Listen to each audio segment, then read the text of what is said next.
Hey there, welcome to It's Past My Bedtime, dude. It's Tanya here.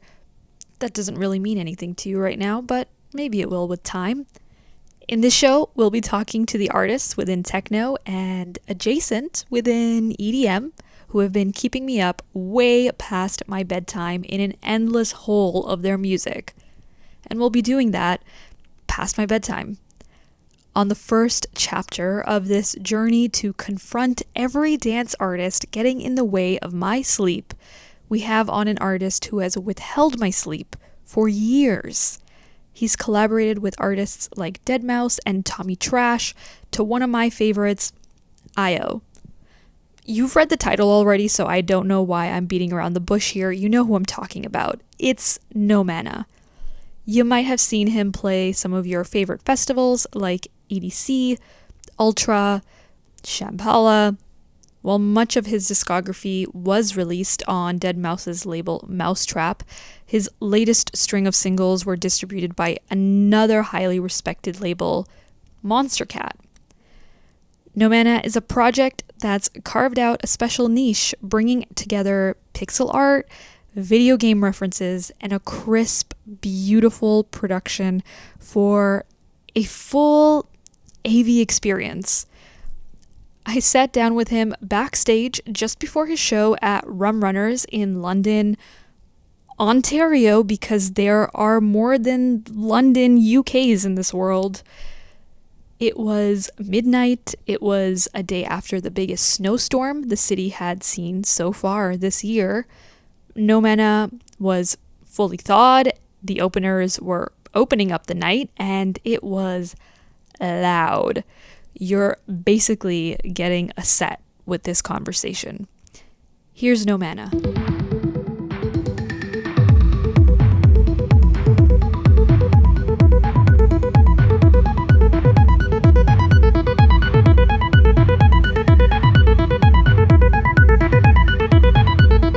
Welcome to the show. Welcome to London.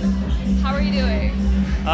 Good. I mean, I've been telling everyone, like warmer than yesterday because it's like so cold, but yeah, doing pretty good. I've been enjoying the shows in Canada, always having a good time here. That's good. That's cool. So you're playing London tonight, you played Toronto yesterday, you played Edmonton before. Yeah. Between all the cities, the Canadian cities, is there a different vibe between them, or do they all start to feel the same at some point? I mean, I put like all the crowd, like the Canadian crowd, just like all in one box because I always feel like they give off the same energy. It's so like intimate, I guess is the right word, or just it's a lot of energy. I think like here though, in particular, like whenever I play in London, because it's like a college town, right? It's just, people are here to have a good time, and that's what I'm here for. Yeah, I agree. I feel like the crowd in London, no offense to Toronto, I'm originally from Toronto, so whatever, Yeah. but like the crowd here is way better. That's just my opinion. I see it. I mean, yeah, no offense to Toronto either, but like, it's a different vibe. I wouldn't say it's like Toronto's any worse. Like I still like, I love being in Toronto. It's good. Keeping it diplomatic, we appreciate it. It's okay.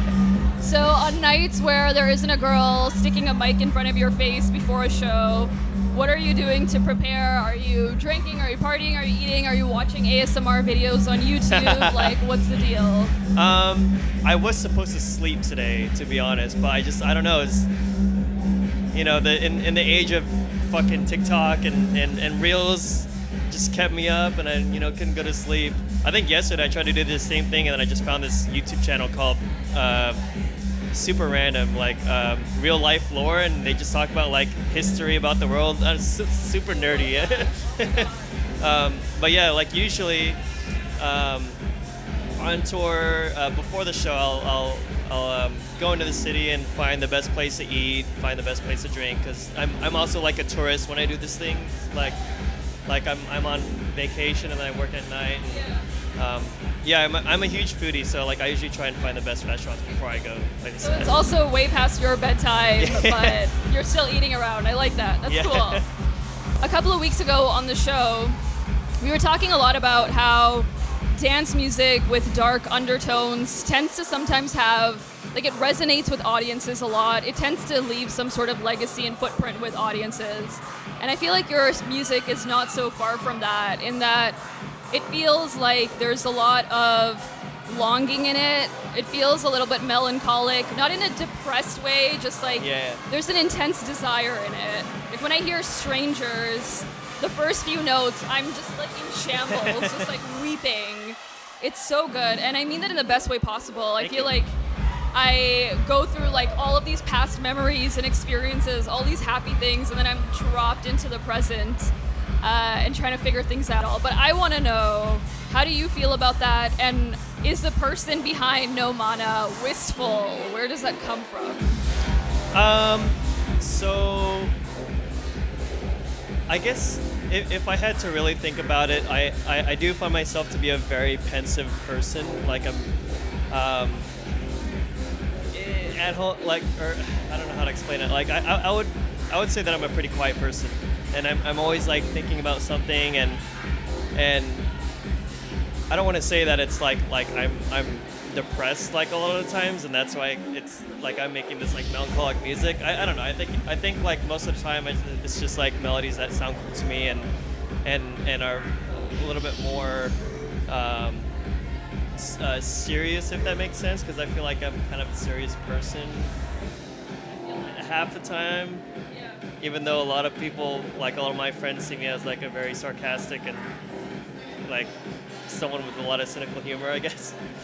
I don't know. I think me as a person, I'm also like very sentimental about like old memories, like old relationships and memories with friends, and you know, like it could be like breakups or serious like life events, and I think those emotions kind of roll onto like when I'm making music, that kind of reflects onto what I'm making. I like that. Yeah, there's a lot of like, there's like a isolation to it and a pensiveness to it, but also a lot of beauty and joy. Like there's this like rainbow, like there's this beauty to a lot of it as well. Yeah, and I think it's like, as opposed to like for example, I think what I see in a lot of EDM nowadays is it's a lot about a lot of the music is kind of like about it's fun, right? It's designed to be played at a club who are trying to be happy and like just, you know, do dumb stuff in a nightclub or something like that. But I think like when I'm making music, it's a little bit more serious than that, I think. And I hear you talking a lot in interviews about like you are a self-proclaimed introvert. I'm an introvert, so I get it. I'm just good at masking it sometimes. But as someone who's working within EDM, within dance music, that's often seen from the outside as this very like extroverted industry with a lot of partying and like just, you know, having fun with friends all the time. You don't really see the like, I want to be by myself for a little bit. I want to think. I'm like the thinker. What's that like for you, and being on tour and being maybe more that kind of person? It is, you know, I think for an extrovert, those kinds of people are the kind of people who get a personal recharge off of those experiences. Like they get more energy by interacting with other people, whereas introverts, you know, us, I think like we can only handle so much of it, and we need to recharge from it, which is like being at, I guess for me, like being home alone in the studio, like being away from everyone and trying to like recuperate from that, right? So like I guess like, you know, before I go tour out for the weekend, I just kind of like mentally prepare for that and try to recharge as much as possible so I can, you know, do stuff like this and play in front of a crowd and, you know, say hi to the fans after a show or something like that. Yeah. Completely get that. When I play shows night after night for my family, I have to recharge as well. No kidding. Yeah. No, I totally understand that as an introvert too, and I think that's a perspective that I kind of think is missing a lot from the EDM scene as a whole. Yeah. That introverts are there, and it's like totally cool and functions as well. Yeah. I think some of what we were talking about earlier about how your music sounds, it's conveyed really well in your new singles with Monstercat. I think Yesterday is a very obvious example of that. Is there another approach or any new approaches you took when making music, like the new singles you just released? What do you mean, like in terms of Production or how you went about it, what you were thinking about, etc., etc. I guess when I'm approaching music making, aside from the emotional aspect from it, those sentimental memories that kind of drive the influence from. I think it also has to do with like what I was listening to while that memory was taking place. Like when I was, hanging out with friends and going through breakups, I would listen to like, progressive house or right. Deadmau5 was a huge influence, so like I listened to him a lot when during high school, which is like where a lot of my memories come from.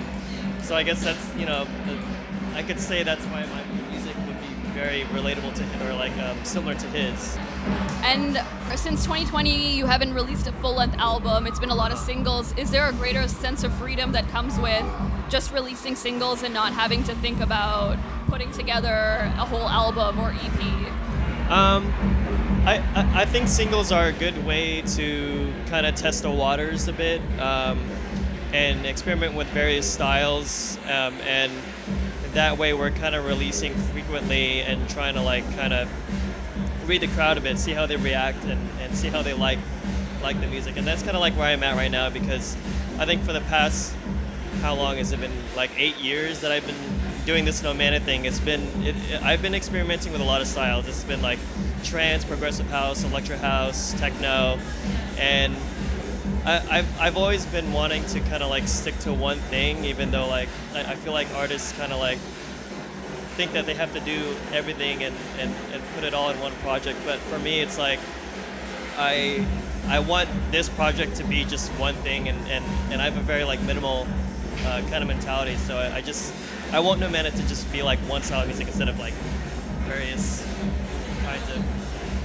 styles. So gosh, I hope I'm not going off in a tangent. Oh no! And like even on the different styles you were talking about, a lot of artists, and I see this a lot within EDM specifically, the fans, they get a little bit ruffled when their artist is venturing into a new sound, or they sound even vaguely like another artist, or in the techno community I see a lot when artists call their track techno, but they don't actually define it as techno. It turns into a whole situation. Is that something you've dealt with from fans at all, or just listeners broadly? I guess because since I started No Mana, it's always been like I have to make a song in 128 beats per minute, or else it's not a No Mana song. And I do it kind of as like a joke, like at first, and then it became like this thing, like people can easily like identify me as that guy that makes repetitive music in 128 beats per minute. And I think that is also like I do that because whenever I listen to music from another artist, there's something that I kind of expect from them, which is I guess taboo. I think some artists would disagree with me, like they would want to do like whatever they want to do, right? But as a listener, I think that's very important to me. Like if I'm going to listen to gosh, who's a good example? Like Eric Prydz. Like I want to like listen to something that I know what to expect. And if I see him doing like dubstep out of the blue, I'm just like, what are you doing? He's selling out. And I've seen that happen. Like I don't want to like name off any artists, but like hardstyle. There's like this hardstyle DJ, and he just went off. Like he heard Flume once, and then he started making future bass. Right. I was like, what are you doing, dude? Like yeah. No, I get it. Always like trying to capitalize on another sound. Yeah, it's like, exactly. What are you? Who are you? Right.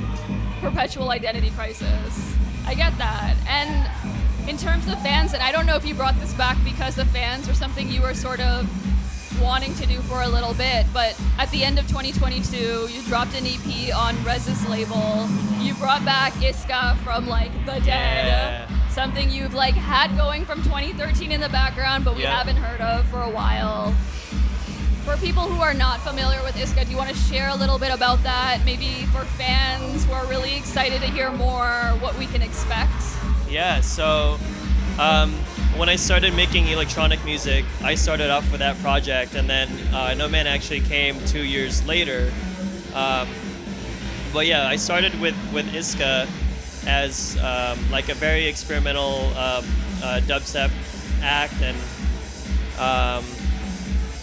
I kind of what did I do? I launched it with an LP. I think it was like 10 tracks called Tetraform. It's not out anywhere. It's just one of those like self-release. I think it was like on Bandcamp for I don't know X amount of years, and then I was like, this sound sucks. I'm gonna take it off, and I do that with a lot of the Isqa releases, where like I clean out my discography when I think that I've evolved in how much I know about production. So yeah, the project back then I would enter like remix competitions, and I won one with I think Prototype had one in 2013, I think. Okay. With his song "Fly" with Alina Ray. Yeah. So I won that one, and then Firepower was an option. What else happened with Isqa? I mean, just digging deep in the history of that project. Isqa lore. Looking for the Isqa lore. It was mostly like a SoundCloud thing, and then yeah, just it's so interesting because like during those years I just became friends with a lot of people who made that kind of style of music, and then once I started making No Mana, I didn't really know how to work with those friends because they didn't make Electro House, right? Yeah. So I think it's very exciting to like come back and say like, oh, now I want to work with like G Jones, now I want to work with Resmore, now I want to work with Chi and all those like heavy like experimental bass acts. That'd be exciting. We were like so thrilled for you to reconnect with that. And, get in that vibe again. Yeah. That's exciting.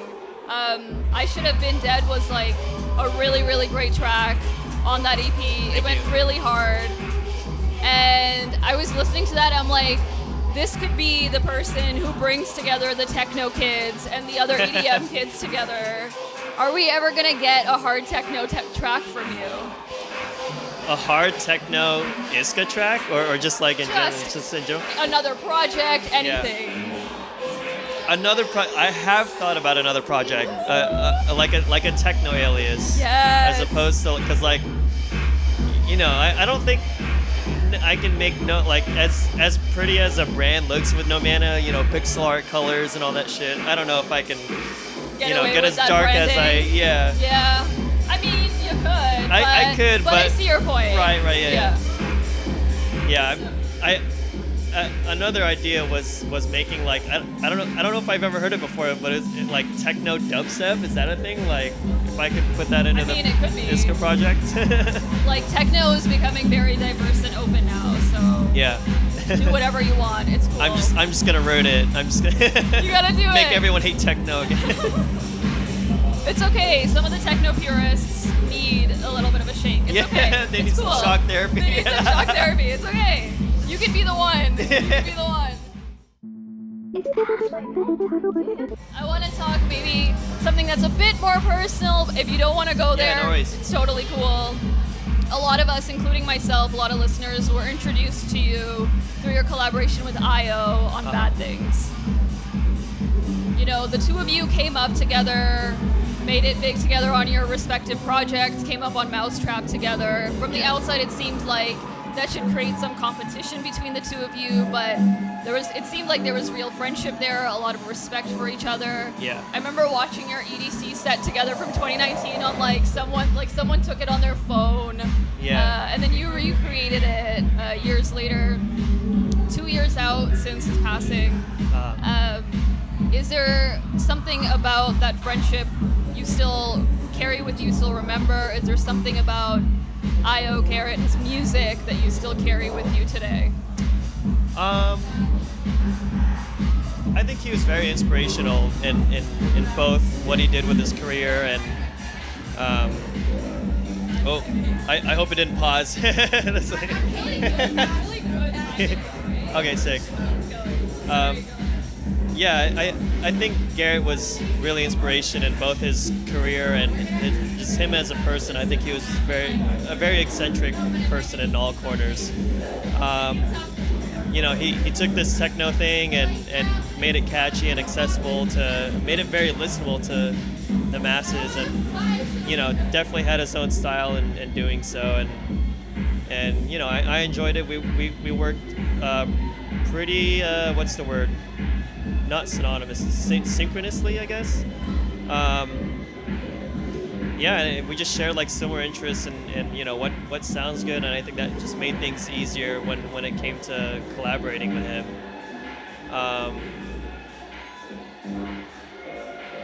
And I think he's also like in terms of like his personality, like he's very smart, and he's thought about things in a certain way where I don't think a normal person would, and it made me really think about things.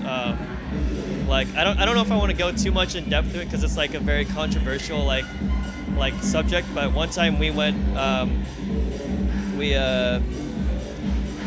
we were playing this show in I think it was like Tampa, Florida, or somewhere around Florida. It was a Stereo Music Festival. I don't know if you heard of that. Yeah. The day after, we went to like a TGI Fridays and you know just had like a couple beers, and he ended up telling me his like philosophy and it was very like spiritual and you know, as much as he like tweets about death and stuff, it was just like really eye-opening, like the things that he would tell me, like how he saw it, you know what I mean?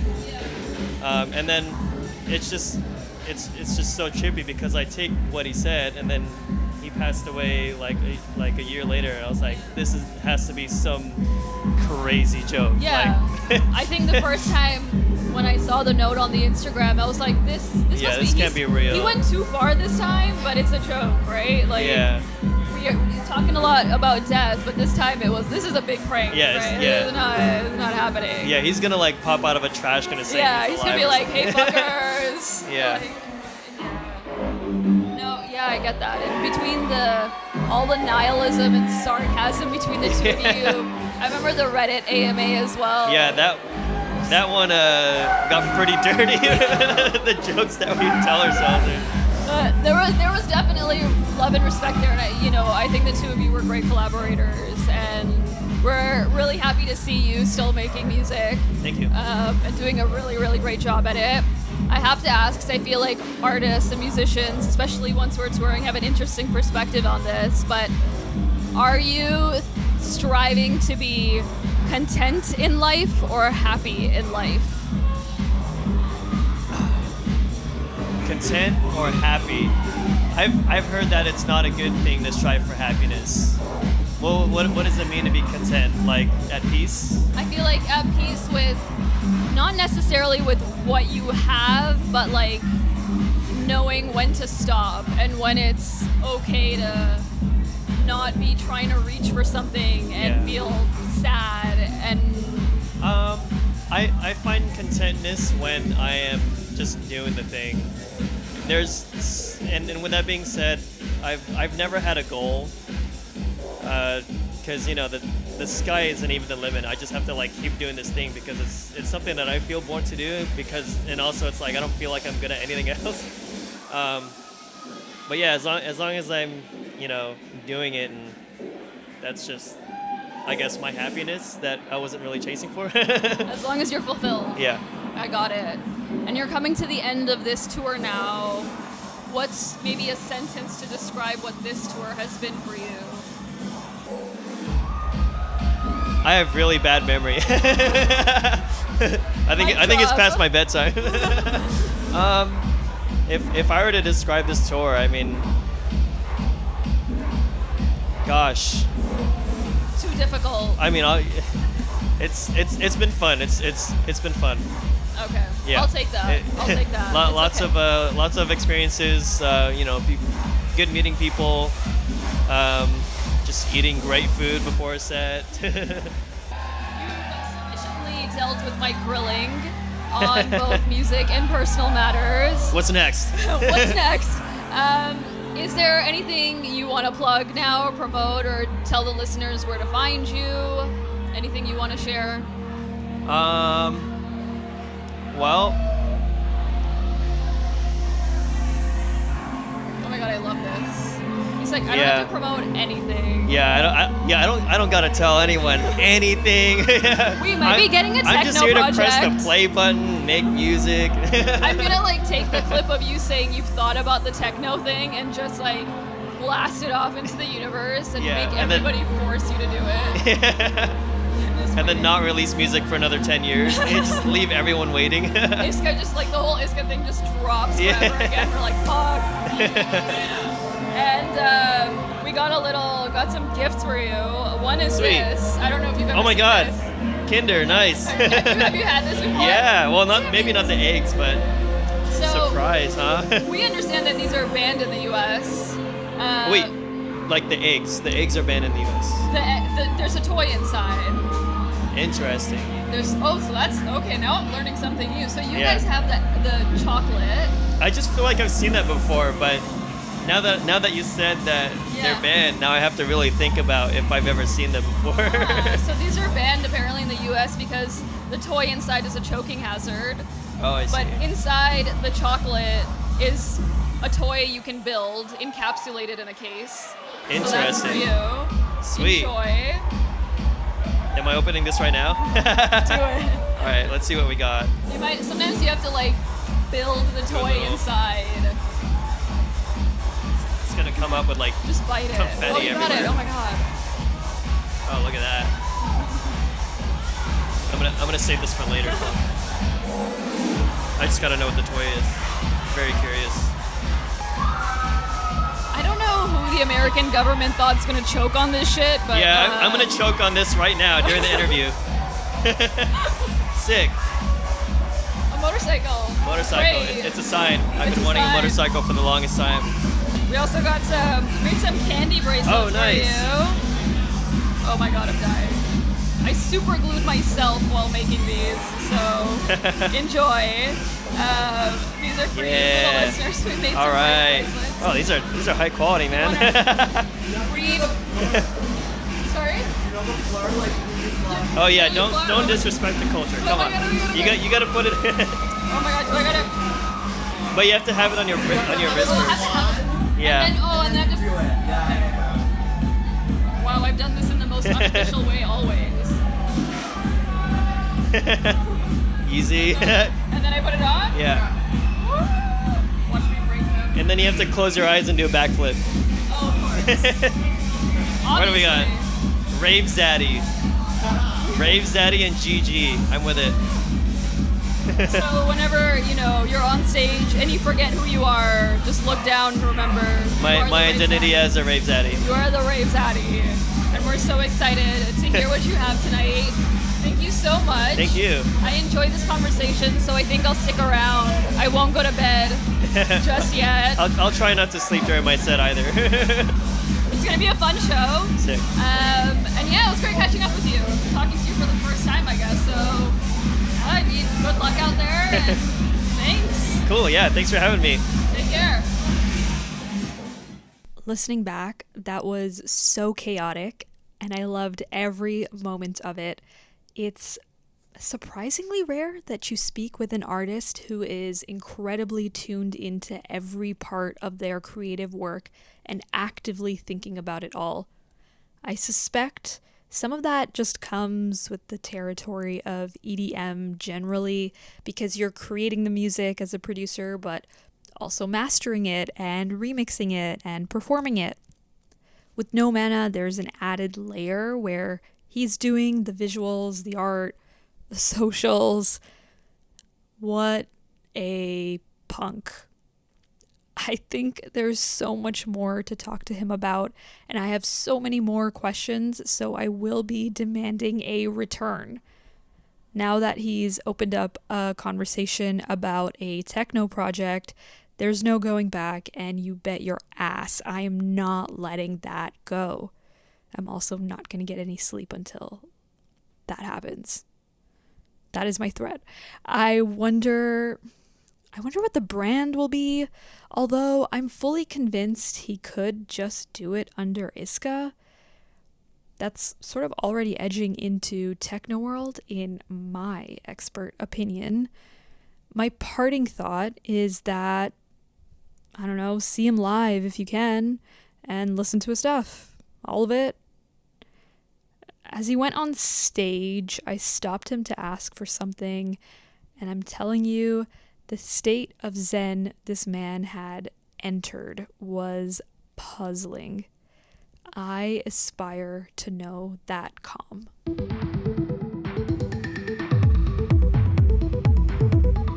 Oh, and I'll be back in 2 weeks. You can follow me on Instagram and stuff. Whatever, if you want. It's in the description.